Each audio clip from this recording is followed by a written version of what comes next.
So the Mario franchise is notorious for having consistently good games. No, we don't talk about those. However, if there's one thing that a lot of people have issue with, that is the lack of story. The majority of Mario games don't have any story, with really the Luigi Mansion or Mario Galaxy series having the most amount of story, which even then it's just really save Mario or Peach at the end of the day, with defeating Bowser as the final objective. However, that hasn't stopped people from making theories about the Little Plumber. So here are my favorite ones. Oh, and before anyone else asks or comments, yeah, I'm also going to do a part 2 to a very certain theory that everyone keeps harassing me about. With that being said, let's jump right into this. So for those of you that haven't played Donkey Kong Bonanza, in that game it seems to be Pauline's first introduction into the Mario universe, at least chronologically, because in that game she is a child, and most likely it is a prequel to Mario Odyssey, where in that game she's an adult. But you may be asking, how can she be an adult and have Donkey Kong still be the same age? And also Mario as well hasn't really aged in Mario Odyssey. Well, simply put it, time dilation. If you don't know what time dilation is, basically, time moves different wherever you go.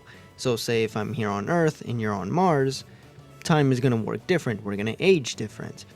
And, well, basically, the human world works on different time opposed to Donkey Kong and the Mushroom Kingdom's time. It's why Donkey Kong and Mario are relatively around the same age. We'll get into that later. And why, at the end of that game, Pauline enters a human world, and why the next time we see her, it's in Mario Odyssey, she is now a full-grown adult, because, well, time moves different. This also explains why a lot of the characters in the Mushroom Kingdom and the Donkey Kong universe haven't really aged. They all look the same. Mario, Luigi, Donkey Kong, all of them look the same. It's also why Bowser Jr. still is a kid along with all the other Koopalings. It's because, well, time dilation. Time works different in the Mushroom Kingdom than it does in the real world.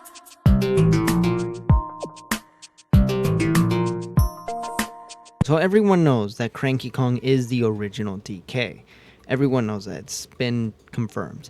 And that he is the grandfather of Donkey Kong. So, it stands to reason that the two characters that we see in that game would be Mario's grandparents. Now, in Donkey Kong Bonanza, Pauline mentions her grandmother a lot. Doesn't really mention her own mother, but grandmother. Well, who none other than the original Pauline in the Donkey Kong arcade game. Because, well, why not just say her mother? When, well, it's because it's not her mother in that game. And as for Jumpman, well, look at Mario and Jumpman. They look similar, but they're different. Not to mention, again with the time dilation thing, it wouldn't really make sense for Mario to still be the same age when Cranky Kong was young, in his prime even. So, yeah, it doesn't really make sense. And on top of that, there's already a game that showed us of Donkey Kong and Mario both being babies at the same time. This being Yoshi's Island. Now, another thing worth pointing out is that in both times she's appeared, both as an adult and a kid, Pauline does this dance. And where else have we seen this dance? From her, suggesting that she had to have seen it when her grandmother was still around, and she, well, learned it from her. Now, this right here would also prove that Pauline is actually Mario's cousin.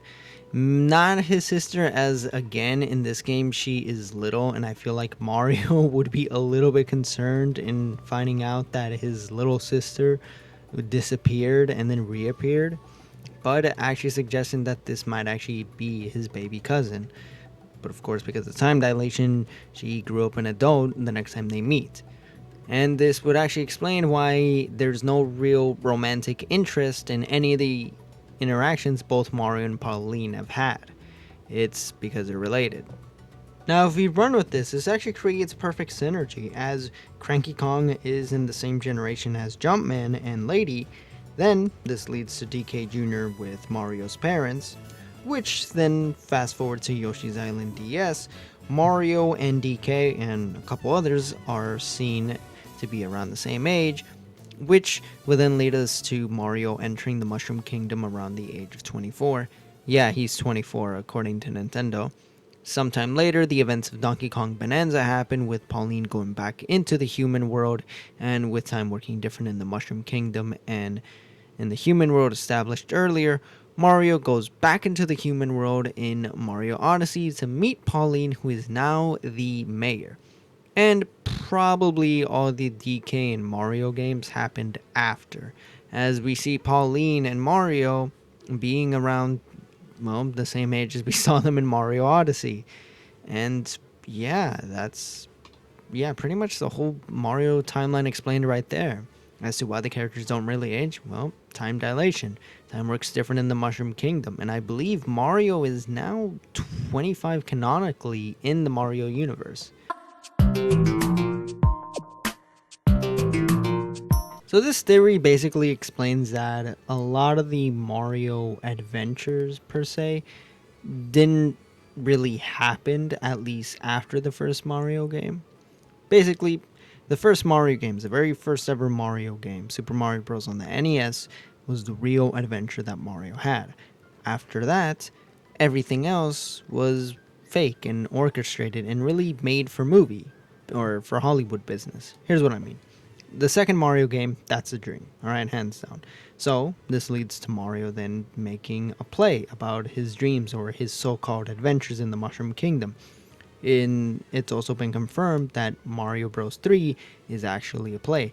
Even playing the game, it has like this whole theater feeling to it, and you could even go through one of the platforms as well in that game. This would then lead us to Super Mario 64, where in that game, it's, well, basically a movie. It's now been a movie, as throughout that entire game, you are being followed by a Lakitu with a camera, and the whole Mushroom Kingdom is basically a set, and each painting, it leads to a set piece. And also, this is the one game where Bowser is the least mobile because, well, it's a guy in a suit. Now, this leads us to potentially a TV show that Mario created, where he goes on adventures with on different islands. You know, Yoshi's Island, Super Mario Sunshine, and potentially Super Mario Odyssey, where now he goes around the world. It's gone global at this point. Again, the Mario timeline isn't really set, and everyone is the same age. Now, of course, throughout this whole TV show process, there's one constant villain, and many characters are being added to spice it up. You know, we got Yoshi as a companion to Mario, we then got Bowser a little bit more slim, new design. It's why he looks different in Yoshi's Island than in Super Mario Sunshine, and then in Mario Odyssey.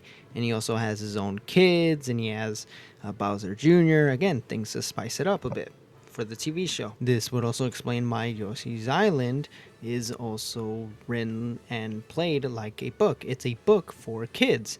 And this also explains the Paper Mario series, where it's a novelization of Mario's adventure. It's more geared towards adults. So one's for kids, the other one's for adults. This would also explain a lot of the spin-off games like Mario Kart, Mario Party, Mario Golf, all these other Mario games. It's really just the Mario cast having fun and playing. That's really what it is. It's why we see, you know, them sometimes with Donkey Kong, Bowser, Bowser Jr. All their supposed villains are really just co-stars, just people they're working with. Now, this theory does have some issues, as it doesn't really explain what the other Mario games are. Like, what about the Mario and Luigi series? You know, are those video games or the Mario RPG? I would more so believe if those ones were video games, you know, in the Mario universe. What about the new Super Mario Bros. Or Mario 3D Land or Mario Galaxy and Mario Galaxy 2? Apparently, the theory for that one is that that's the games where Bowser does actually show up and Mario has to save the day for real this time. I would kind of believe it, but, you know, I think in one of those games, you know, Bowser goes through a black hole and dies, and the universe gets resetted. So, I mean, I don't know. So, yeah, fun little theory, but there's some obvious flaws with this one. Alright, ladies and gentlemen, strap in for this one. This one was actually quite interesting when I was reading this.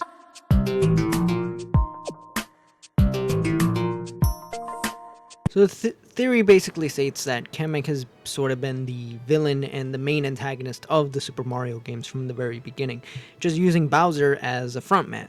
And there's quite a bit of evidence to actually support this whole little theory. For one, Kamek was the one who supposedly raised Bowser. Bowser was orphaned, and Kamek, well, basically took him up and raised him.